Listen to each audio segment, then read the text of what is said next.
Steve Bannon speaking before California Republicans October 20, 2017 video screenshot Washington. Steve Bannon, the chief executive officer of the Donald Trump presidential campaign, told California Republicans the future of the nation is in their hands by putting together a grassroots political army based on big bold ideas like stopping illegal immigration. "And we're putting together a grassroots army," he said Friday. "A grassroots army that is going to go door to door. That shows that we don't need to raise hundreds and millions of dollars. The future of the state is in your hands, and I mean that. The opposition," Bannon said, "has overplayed their hand.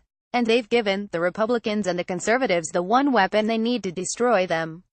Watch video of Steve Bannon's speech to California Republicans on October 20, 2017. Bannon said the coalition necessary for future victories includes populists and nationalists and evangelical Christians and conservatives and establishment Republicans.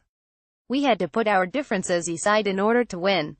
If you have the wisdom, the strength, the tenacity to hold that coalition together, we will govern for 50 to 75 years, Bannon said.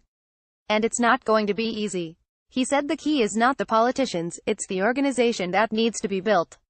"And let me say something about President Trump. I've had the great honor of being the CEO of the campaign and then being his chief strategist and senior counsel in the White House," said Bannon. "And now, I'm proud to say, his wingman outside. Like the reporting you see here. Sign up for free news alerts from WND.com, America's independent news network." Bannon said Republicans need to recreate the kind of political movement that was put together by Barack Obama and David Axelrod. "That's exactly what we are trying to do," he said. Bannon ripped what he called the permanent political class, explaining that 7 of the 9 richest counties in the United States of America surround Washington, D.C.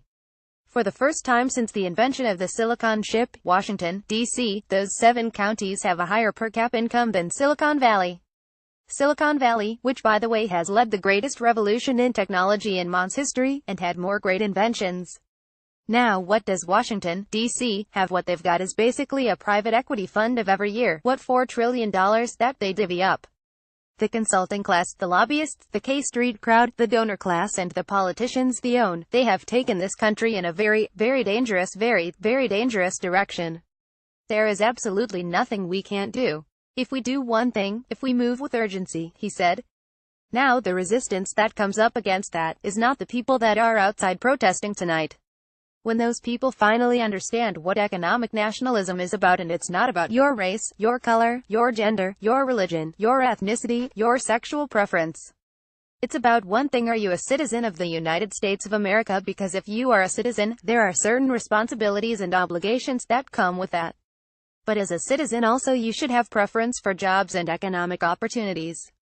Economic nationalism is not what's going to drive us apart, it's what's going to bind us together. Bannon warned that it's not just about the economy. "We are not an economy," he said.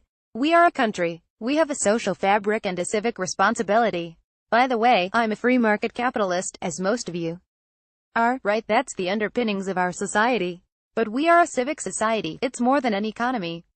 An economic nationalism, looking out for our fellow men to make sure that manufacturing jobs that we allowed go to Asia come back to the United States of America." Bannon has nothing but praise for Trump. "Donald Trump is the only person that could have beaten Hillary Clinton," he said. "He is an imperfect individual, as we are all imperfect. But he was an instrument.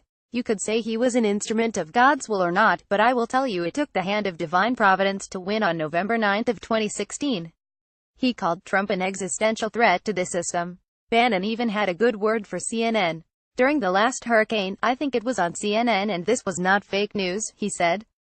"Somebody did a study, and I think I'm quoting correctly, that half of the households in this country, in our beloved country, don't have $400 in cash to meet an emergency."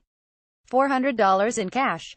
What would the people that fought in the American Revolution think about that? What would the people who died in Guadalcanal think about that? That we have a country that has created $5 trillion of wealth on the combined stock exchanges and equity value, right? But the people that have a high school diploma have not had a raise since 1970, and that half of the families in this country can't find $400 in cash." He continued, "If we do not take care of this problem, and I'm not about redistribution of wealth, but what I am about and what we have to be about is that people do not have to compete unfairly against foreign labor, whether that foreign labor is in China or whether that is illegal alien labor that comes into the United States of America.